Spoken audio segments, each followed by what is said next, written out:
ओम नमः शिवाय। जिस प्रकार इस ब्रह्मांड का न कोई अंत है और न ही कोई शुरुआत, उसी प्रकार शिव अनादि हैं।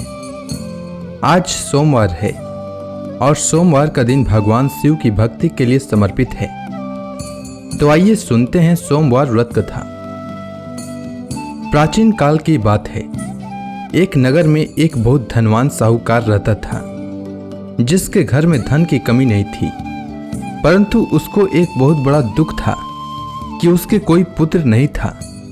वह इसी चिंता में दिन रात लगा रहता था। वह पुत्र की कामना के लिए प्रत्येक सोमवार को शिव जी का व्रत और पूजन किया करता था तथा सायंकाल को शिव मंदिर में जाकर शिव जी के सामने दीपक जलाया करता था। उसके इस भक्ति भाव को देखकर एक समय पार्वती जी ने शिव जी महाराज से कहा कि महाराज, यह साहूकार आपका अनन्य भक्त है और सदैव आपका व्रत और पूजन बड़ी श्रद्धा से करता है। इसकी मनोकामना पूर्ण करनी चाहिए। शिव जी ने कहा, हे पार्वती, यह संसार कर्म क्षेत्र है। जैसे किसान खेत में जैसा बीज बोता है वैसा ही फल काटता है, उसी तरह इस संसार में जैसा कर्म करते हैं वैसा ही फल भोगते हैं। पार्वती जी ने अत्यंत आग्रह से कहा, महाराज, जब यह आपका अनन्य भक्त है और इसको अगर किसी प्रकार का दुख है तो उसको अवश्य दूर करना चाहिए, क्योंकि आप सदैव अपने भक्तों पर दयालु होते हैं और उनके दुखों को दूर करते हैं। यदि आप ऐसा नहीं करेंगे तो मनुष्य आपकी सेवा तथा व्रत क्यों करेंगे। पार्वती जी का ऐसा आग्रह देख शिव जी महाराज कहने लगे, हे पार्वती, इसके कोई पुत्र नहीं है। इसी चिंता में यह अति दुखी रहता है। इसके भाग्य में पुत्र न होने पर भी इसको मैं पुत्र प्राप्ति का वर देता हूँ, परंतु यह पुत्र केवल 12 वर्ष तक जीवित रहेगा। इसके पश्चात वह मृत्यु को प्राप्त हो जाएगा। इससे अधिक मैं और इसके लिए कुछ नहीं कर सकता। यह सब बातें साहूकार सुन रहा था। इससे उसको न तो कुछ प्रसन्नता हुई और न ही कुछ दुख हुआ। वह पहले जैसा ही शिव जी महाराज का व्रत और पूजन करता रहा।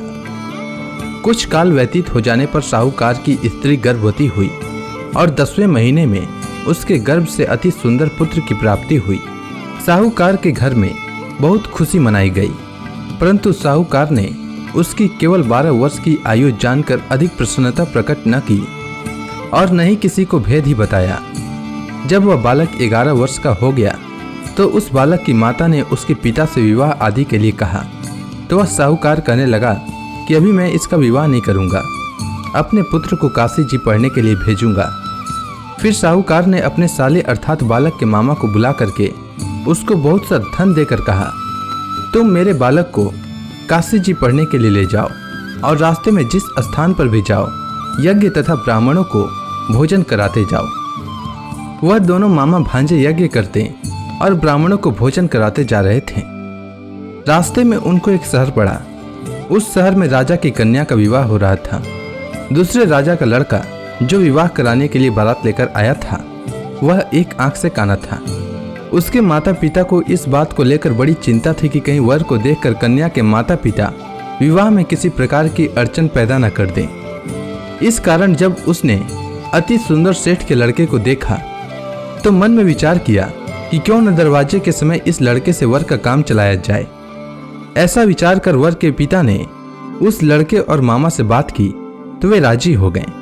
फिर उस लड़के को वर के कपड़े पहनाकर तथा घोड़ी पर चढ़ाकर दरवाजे पर ले गए और सब कार्य प्रसन्नता से पूर्ण हो गया। फिर वर के पिता ने सोचा कि यदि विवाह कार्य भी इसी लड़के से करा लिया जाए तो क्या बुराई है।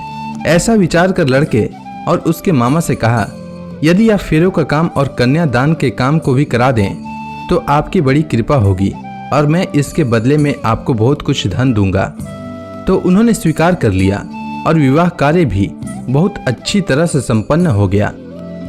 परंतु जिस समय लड़का जाने लगा तो उसने राजकुमारी की चुंदड़ी के पल्ले पर लिख दिया कि तेरा विवाह तो मेरे साथ हुआ है, परंतु जिस राजकुमार के साथ तुमको भेजेंगे वह एक आंख से काना है और मैं काशी जी पढ़ने जा रहा हूँ। लड़के के जाने के पश्चात उस राजकुमारी ने जब अपनी चुंदड़ी पर ऐसा लिखा हुआ पाया तो उसने राजकुमार के साथ जाने से मना कर दिया और कहा कि वह मेरा पति नहीं है, मेरा विवाह इसके साथ नहीं हुआ है, वह तो काशी जी पढ़ने के लिए गया है। राजकुमारी के माता पिता ने अपनी कन्या को विदा नहीं किया और बारात वापस चली गई। उधर सेठ का लड़का और उसका मामा काशी जी पहुंच गए। वहां जाकर उन्होंने यज्ञ करना और लड़के ने पढ़ना शुरू कर दिया। जब लड़के की आयु 12 वर्ष की हो गई तो उस दिन उन्होंने यज्ञ रचा रखा था कि लड़के ने अपने मामा से कहा कि मामा जी आज मेरी तबीयत कुछ ठीक नहीं है। तब मामा ने कहा कि अंदर जाओ और सो जाओ। लड़का अंदर जाकर सो गया और थोड़ी देर में उसके प्राण निकल गए। जब उसके मामा ने आकर देखा कि वह मुर्दा पड़ा है तो उसको बड़ा दुख हुआ और उसने सोचा कि अगर मैं अभी रोना पीटना मचा दूंगा तो यज्ञ का कार्य अधूरा रह जाएगा। अतः उसने जल्दी से यज्ञ का कार्य समाप्त कर ब्राह्मणों के जाने के बाद रोना पीटना आरंभ किया। संयोगवश उसी समय शिव पार्वती जी उधर से जा रहे थे। जब उन्होंने जोर जोर से रोने की आवाज सुनी तो पार्वती जी कहने लगी कि महाराज कोई दुखिया रो रहा है, उसके कष्ट को दूर कीजिए। जब शिव पार्वती ने पास जाकर देखा तो वहां एक लड़का मुर्दा पड़ा था। पार्वती जी कहने लगी कि महाराज यह तो उसी सेठ का लड़का है जो आपके वरदान से हुआ था। हे महाराज, इस बालक को और आयु दीजिए, नहीं तो इसके माता पिता तड़प तड़प कर मर जाएंगे। पार्वती जी के बार बार आग्रह करने पर शिव जी ने उसको जीवन वरदान दिया और शिव जी महाराज की कृपा से लड़का जीवित हो गया। शिव जी और पार्वती जी कैलाश पर्वत पर चले गए। तब वह लड़का और मामा उसी प्रकार यज्ञ करते तथा ब्राह्मणों को भोजन कराते हुए अपने घर की ओर चल पड़े। रास्ते में उसी शहर में आए जहां उसका विवाह हुआ था। वहां पर आकर उन्होंने यज्ञ आरंभ कर दिया तो उस लड़के के ससुर ने उसको पहचान लिया और अपने महल में ले जाकर उसकी बड़ी खातिर की।